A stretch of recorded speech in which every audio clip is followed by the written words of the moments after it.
Today's SRTV Snapshot is brought to you by Rustum Nissan of Portland. Check them out at nissanofportland.com.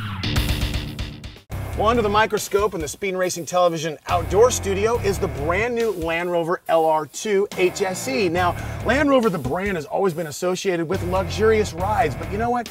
These vehicles are more about their off-road capabilities. And when you look at the systems behind them, the terrain response system, the four-wheel permanent intelligent all-wheel drive, and even off-road ABS, traction control, and all the amass of electronic goodies that are on these vehicles make them more capable than just about anything out there. Now, sure, you can put 44s on your old Chevy pickup and 500 horsepower, but if you want to tread lightly, and that's what Land Rover wants you to do, and enjoy the off-road capabilities of an SUV, this is the perfect vehicle for you. It's not all about that Lake Oswego off-roading we've made fun of before. This is a true capable off-road vehicle. 3.2 liter inline six powering, like I said, the permanent all-wheel drive system gives this thing almost a crawl that you cannot stop. And we're gonna put some of those systems to the test right now.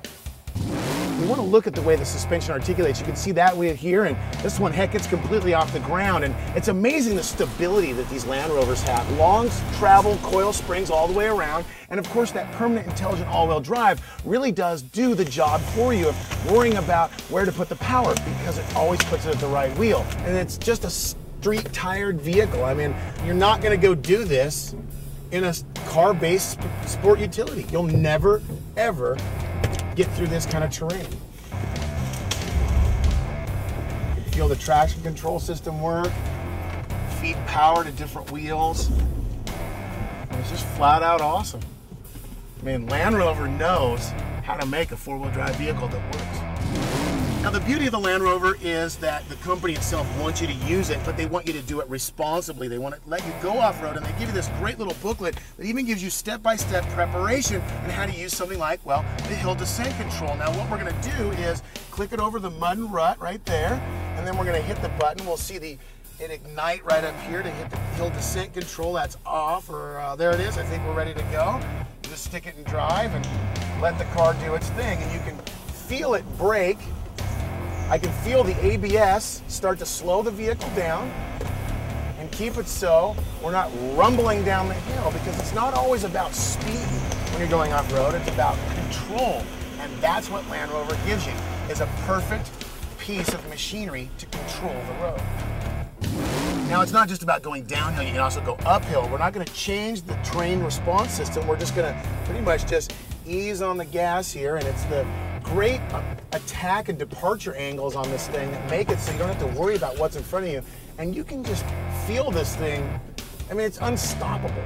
Now, we do have to make mention that even though we've only predominantly used the mud rut setting on the terrain response system, but there is one for sand and ice, snow, and gravel. But for today in the Pacific Northwest, we do use the mud ruts, but I do want to make mention that no matter the response, you've always got a setting in this thing to make sure you have optimum traction.